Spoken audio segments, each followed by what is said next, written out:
This is the Truth Network. I can't accomplish a thing of any human meaning or worth until we cure ourselves of slavery with the fate of human dignity in our hands. Blood's been spilled to afford us this moment. Now! When my world is shaking, heaven stands.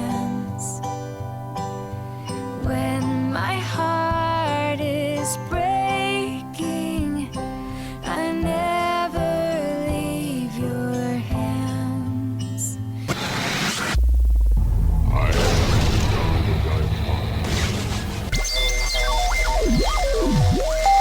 Welcome to the Christian Car Guy Radio Show. I say this calls for action, and now. Your hands that shape the world are holding me, they hold me still. When my world is shaking, heaven stands. When my heart is breaking, I never leave your hands. Hands-on driving today. Hands-on now, actually. Driving on the Christian Car Guy Show. A little play on. I'm afraid I confused Bill with that statement, but I like that because, you know, if you're wondering where is all that coming from, well, there's a plan God has, I think, for all of us to help us learn when we don't understand something. And, you know, with all the buzz these days on, hands-free driving, there's a lot to be said for the word now. That present time only, it's like now. And if you get, suckered into too much hands-free driving, you don't end up in present. You let your mind wander, and the next thing you know, you can be in big-time trouble. Well, that's what happened to Moses, actually. And in Moses, in chapter 6 of Exodus, we have this phenomenal chapter that talks about freedom. And coming into this particular season, right, we're headed into Passover's next week, which is also lines up with Palm Sunday, and then the following week is Easter. And so all this is going on. And next week, next Saturday, I have a Passover Seder that we're doing at our church, and I love that. And so I've been studying Exodus 6, which has to do with the Passover, because it was that time of year that Jesus was, going to have the Last Supper, which is the Seder meal, because it lines up perfectly with Passover, because God was going to show us through how he set the Israelites free from Pharaoh, how he would set us free from the ultimate enemy, that being Satan. And he did that with his hands, right?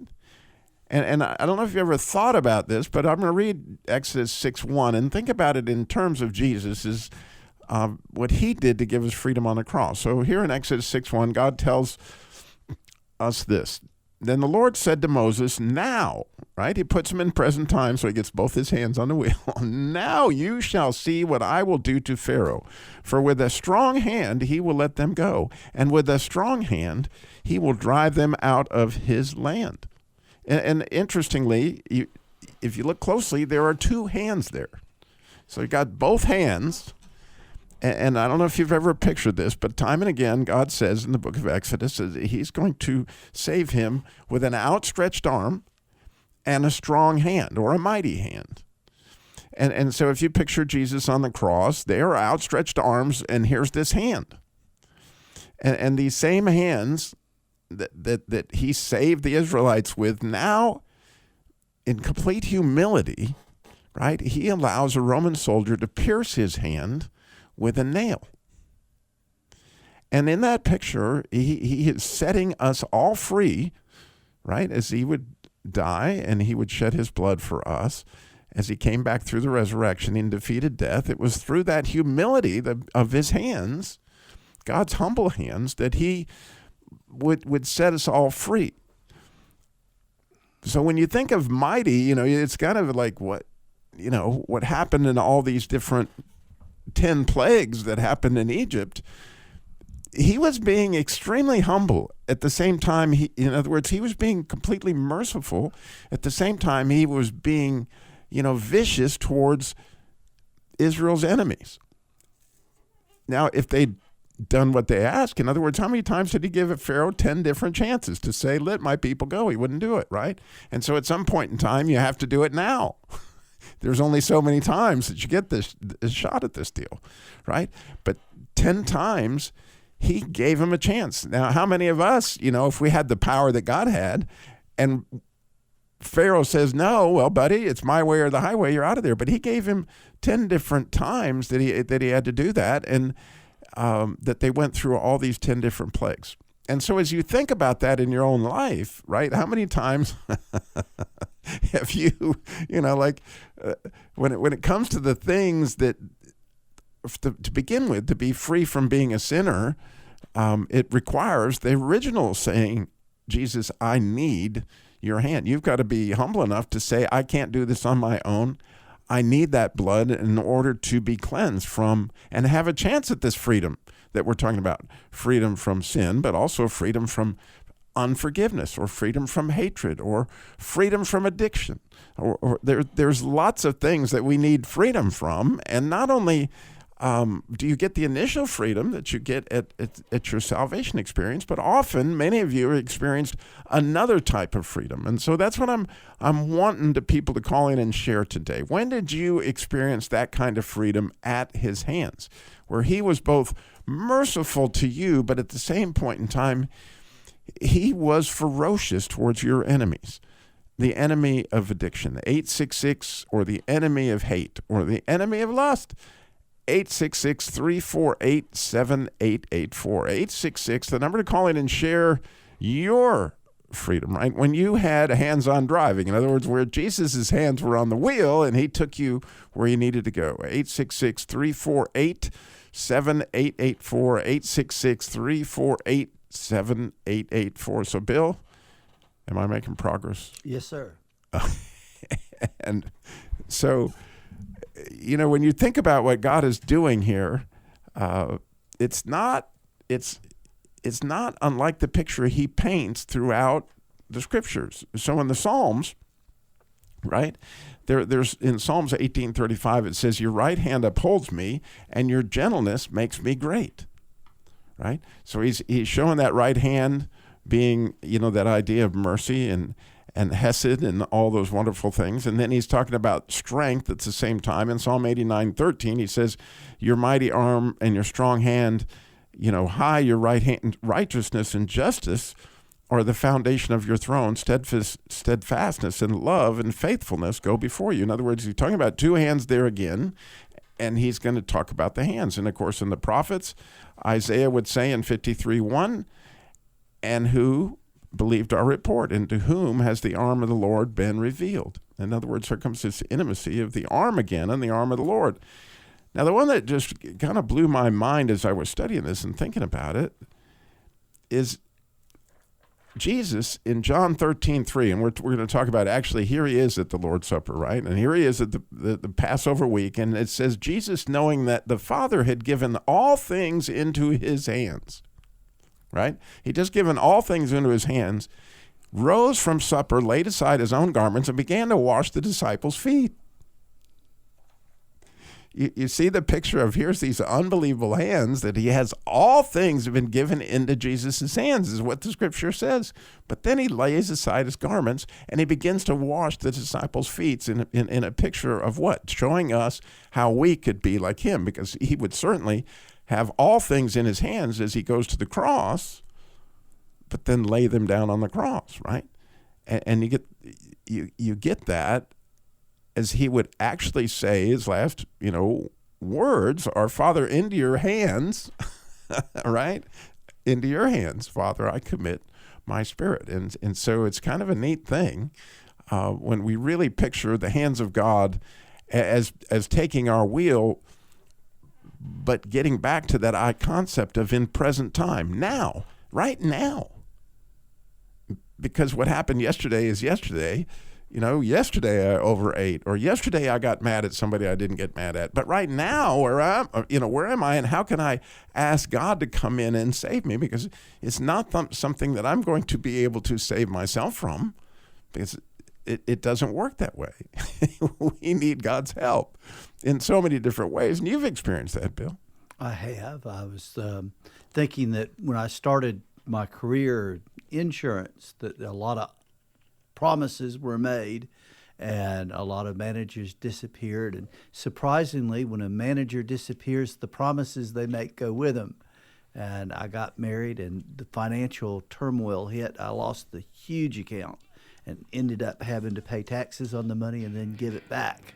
So I went into my marriage thinking that everything was going to be rosy. Oh, man.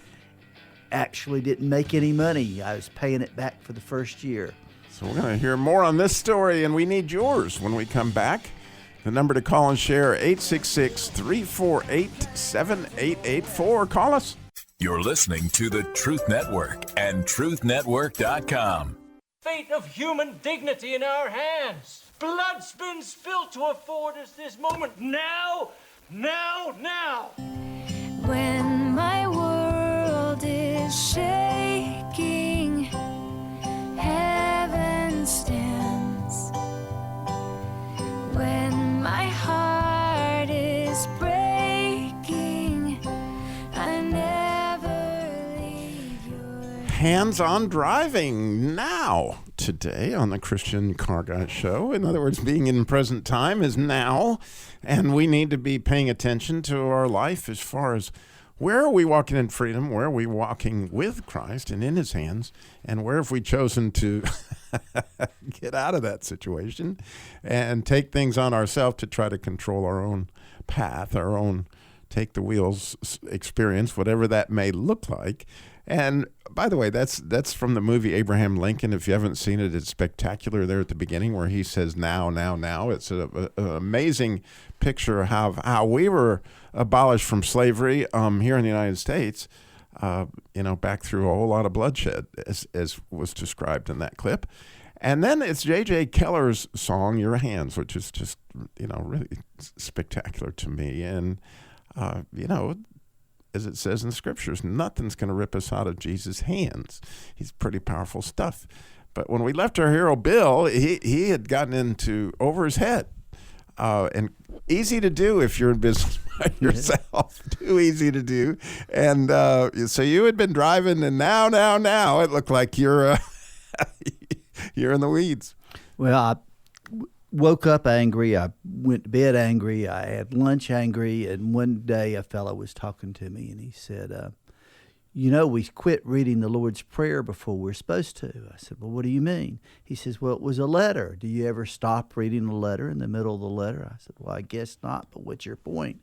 He says, right after the Lord's Prayer, right after Jesus teaches us how to talk to God, he says, for if you. I said, what do you mean? He says, not the number 4, it's because I ran out of gas 4, I forgot to fill the tank. I couldn't fill my tank 4, I left my money on the dresser.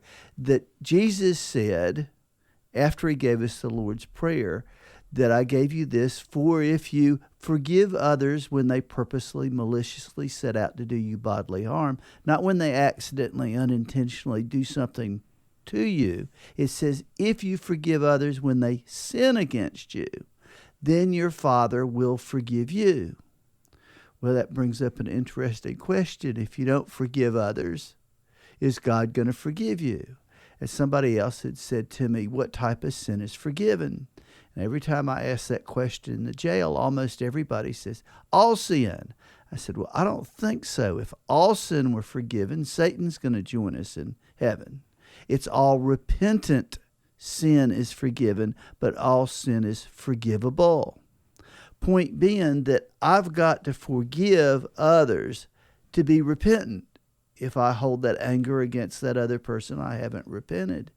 And it sort of ticked me off. I mean, I had spent a lot of time and energy through my life being really angry and upset at different people in different situations. And when I quit being upset. When I went back and I looked at all the notes I'd kept on all the promises that hadn't been kept, and was, I really wasn't upset at the managers because the managers got fired or moved on. It wasn't their fault that the promises weren't kept, but I was just mad that all these promises had not been kept. And when I tore the journal up and said, it's not doing me any good, it's doing me harm, I'm burning up and losing all this energy that I'm putting in the wrong direction. And in a remarkably short period of time, my life changed for the better. I saw opportunities that were there, but I had not seen them before. There were opportunities that I had the energy to go help people and do things.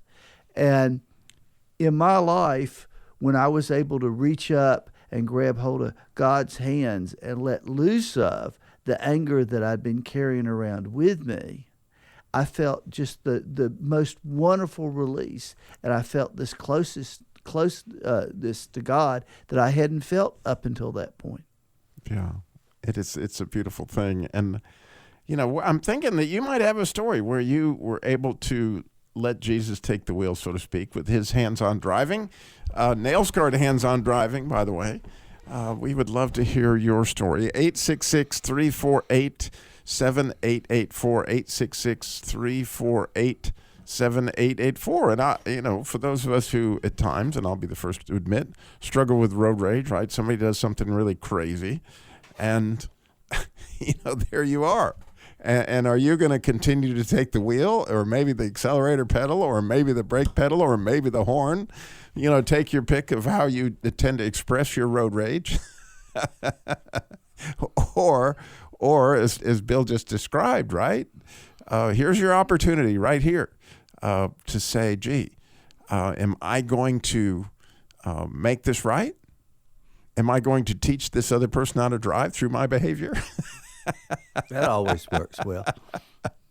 Or I'm going to let Jesus take the wheel and forgive him and just let it go. And the quicker you do it, obviously, the saner it will help you be. But I wonder about your story, and I would love to hear it because it's just hopeful for everybody else that hears it. 866-348-7884. For me, if you'd known me 3 years ago, 4 years ago, I weighed about 100 pounds more than I weigh today. And it was a matter of, I was going to, control my diet and exercise program, right? And I'd been, trying to will my way into eating right and will my way into exercising right. And I right? And really difficult stuff for a lot of folks. I know it's not an uncommon struggle. But it's an interesting thing to me, often when we really pray, when we really ask God to come into something, when we really do surrender, whatever that looks like, to say, hey, I can't do this. I need those promises that are in Exodus 6. If you look in Exodus 6, it says, I will take you out. I will rescue you. I will redeem you. I will take you to be my people. In other words, these are very, very strong I will statements. And there's actually 7 of them in Exodus 6.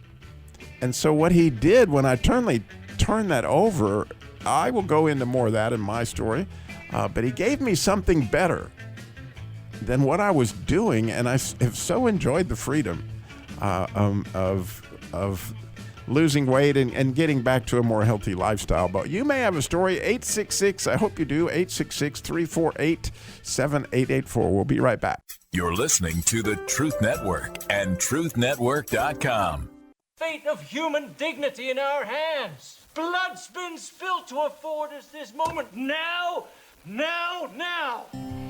When my world is shaking, heaven stands. When my heart is breaking, I never leave your hands. Hands-on driving now, today on the Christian Car Guy Show. It's amazing how things happen in present time. What happened yesterday and tomorrow and all those things can mess you up, especially when you're driving. If you let your mind wander, oh my goodness, then all of a sudden that car stops dead in front of you. Especially if you got your hands off and you're thinking the car's driving itself. I don't know. It's an experience, but with our lives, right? Hands-on driving of using his hands, right?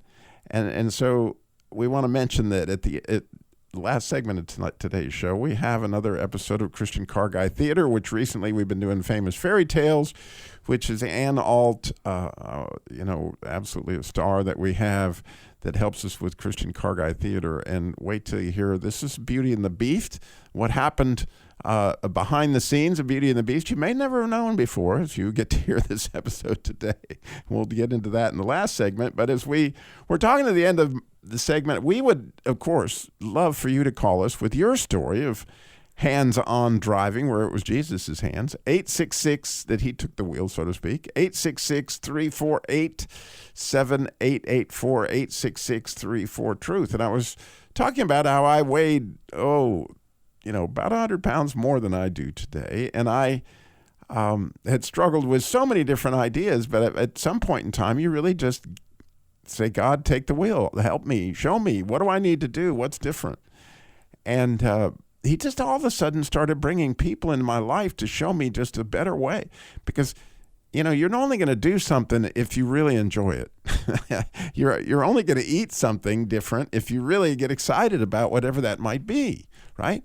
And so as it was that year, I was going to the National Religious Broadcasters Convention, as always, and they bring me a lot of people to interview.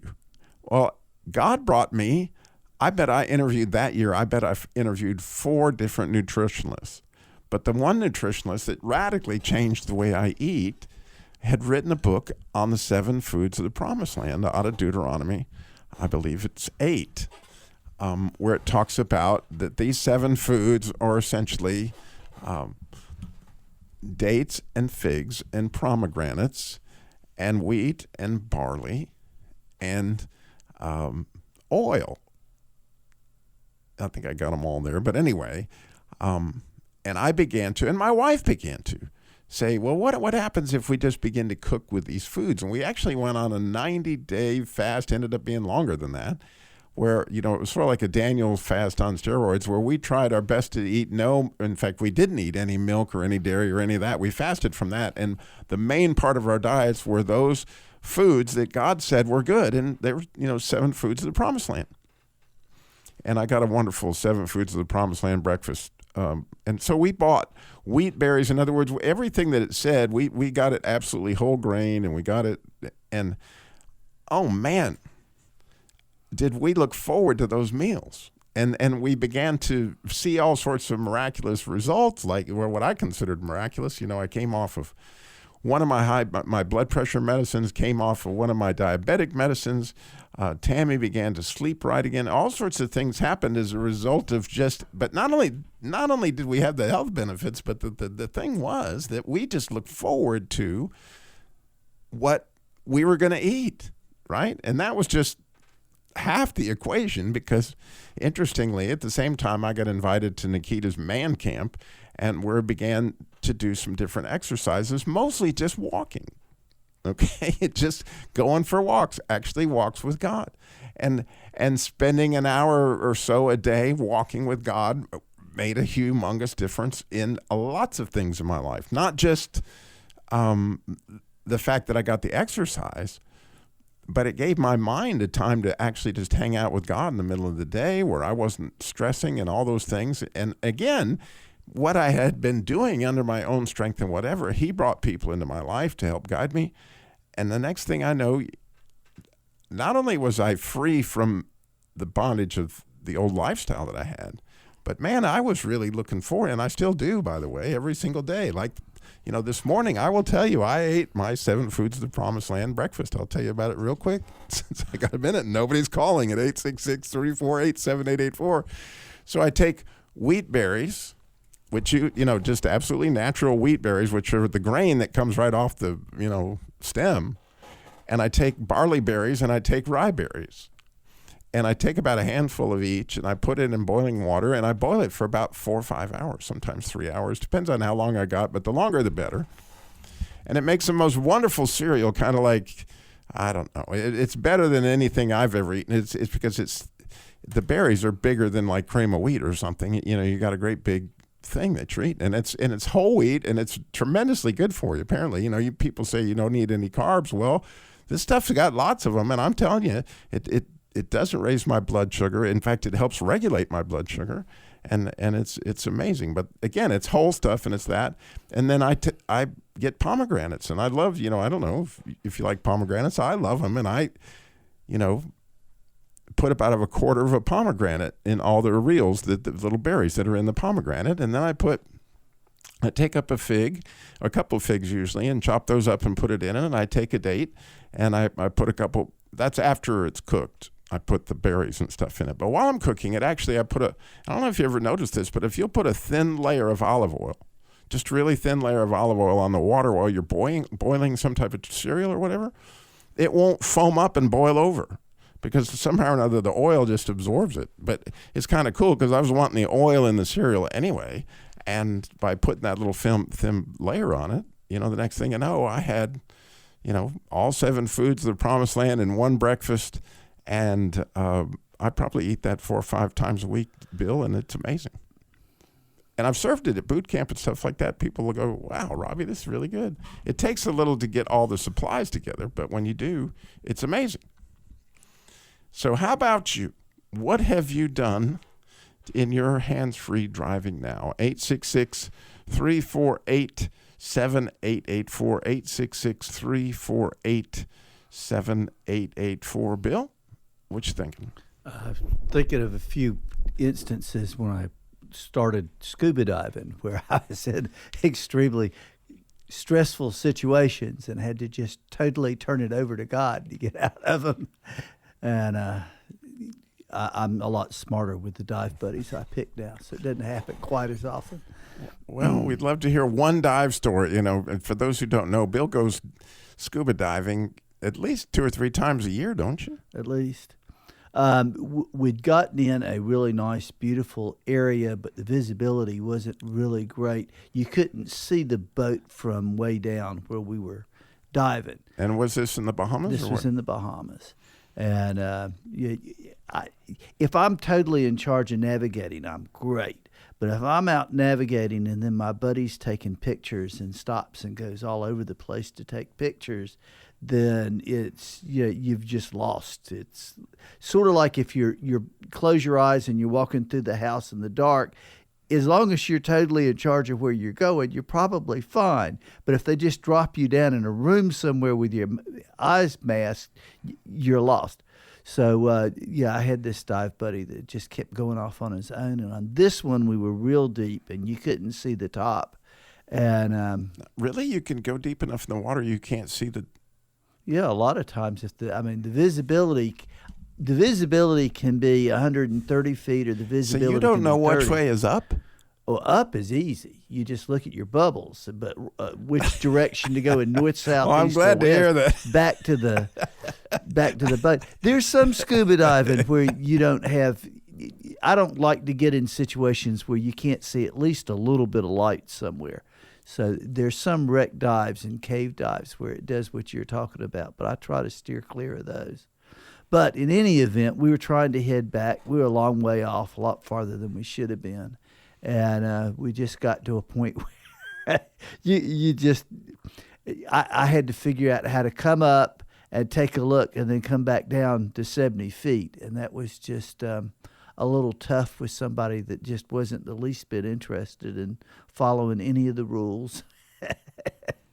But God got me through that without being too worried. Well, one time we went down and there's a German sub off the North Carolina coast. And we got down and I'd asked my buddy if he was all right before we jumped in, and he says, yeah. And then we get down about 70 feet and he just went crazy. And I grabbed his vest and I shook him.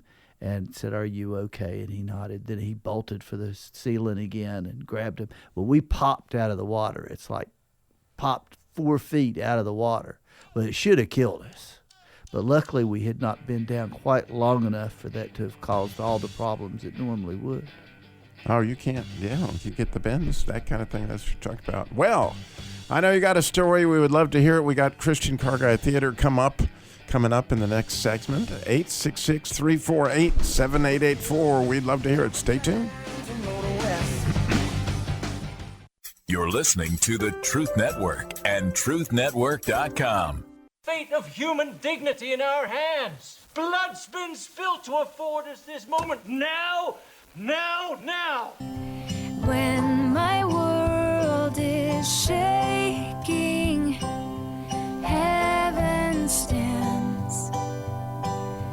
When my heart is breaking, I never leave you. Hands-on driving today on the Christian Car Guy Show. And, I don't know if you've ever experienced that, where all of a sudden you were trying to steer your way out of trouble and you just let go of the steering wheel, and all of a sudden Jesus took it and things got to a place you never dreamed possible. That happens all the time.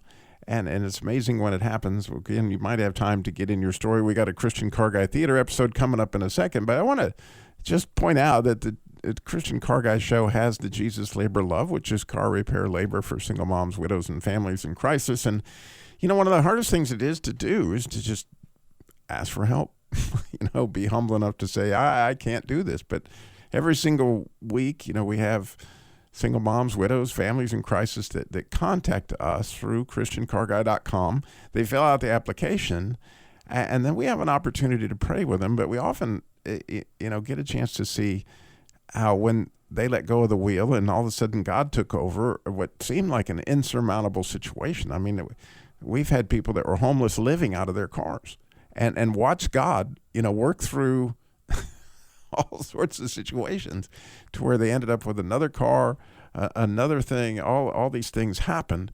It's absolutely beautiful. Well, got to play this episode of Christian Car Guy Theater, which is Beauty and the Beast. And then we got Robert in Virginia. Hopefully we can get it all in. So let's go ahead and play that. Nick, Beauty and the Beast with Ann Alt. Yes, it's another episode of Famous Fairy Tales, the radio program where you learn the rest of the stories from your childhood. Well, it's been quite a while since we interviewed a famous fairy tale character, but I had a letter, actually, a rolled-up scroll from a lady by the name of Beauty. I'm not sure if it's a stage name or something. Oh, it's my name, all right, and my profession. Oh, hello. Are you the person who wrote me? Yes, indeed. I've been listening to your radio broadcast, and I thought it was time you heard my story. I'm sure we would all love to hear it. Well, you remember that I was stranded in a castle with the ugliest looking character you ever saw. Yes, I do. You must have been terrified. Oh, I was, at first. The hairy dude didn't even talk to me for a week or so. But then... Then you fell in love? With him? Nah. But then I did come to realize that the poor guy had been insecure about his looks for years. Hence the name Beast. That's a nickname. Junior high kids can be so cruel. His real name is Cedric von Beazle. So what did you do? Well, Beauty is my middle name, right? Actually, it's my first name, but anyway. And you helped Cedric? I figured he'd be willing to let me go if I gave him a makeover. That was kind of you, considering the circumstances. Oh, well, the Bible does say in Ephesians 4:32, be kind to one another, tender-hearted, forgiving one another, as God in Christ forgave you. That's right. Well, it took some persuading, but he finally cut off that scruffy beard. Good for him. and I brewed up a batch of patented herbal face cream. Did that help? It sure did. And he let you go? Well, sort of. He made me promise to let him invest in my face cream business. Beauty's famous elixir. And your cream turned him into a handsome prince? Well, no. There's only so much a face cream can do. But in the story... Look, forget that old story. What changed Cedric's ugly frown to a sunny smile was accepting Jesus. And he did? Oh, yes. He learned that he didn't have to be mad at the world anymore. So that's the real story of Beauty and the Beast? It's truly inspiring. Say, your face looks a little dry. Here, try a sample of my face cream. As you've just heard, listeners, the words happily ever after are much more complicated than you might think. Tune again soon to Famous Fairy Tales, a radio program where you learn the rest of the stories from your childhood. So speaking of story, we have Robert is in Richmond, Virginia. Robert, you're on a Christian Car Guy show. We'd love to hear your story. Hey, good morning, gentlemen. I appreciate you very much. I want to encourage people to always keep your hands on the wheel.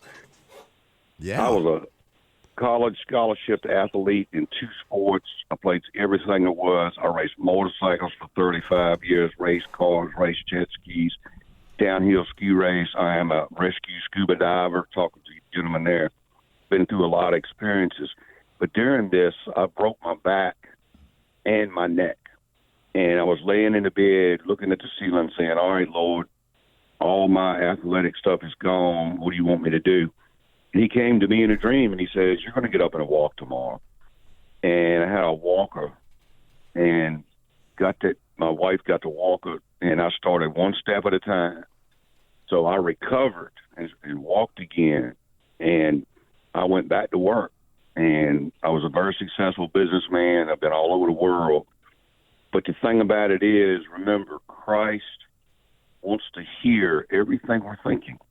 And what Christ wants to do is say, have faith, and my faith can heal you. Mm. He doesn't always do that, but he gave me to be able to walk again and use my arms again from when I broke my neck.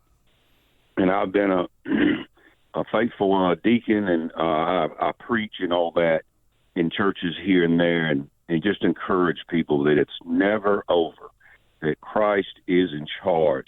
But you have to discover that deeper faith and trust and lean back on Christ.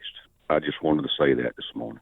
Absolutely beautiful, Robert. I'm so glad you did. I'm so glad that he came for you in that experience, but then also that you glorified him with it, right? Through your weakness, he was made strong.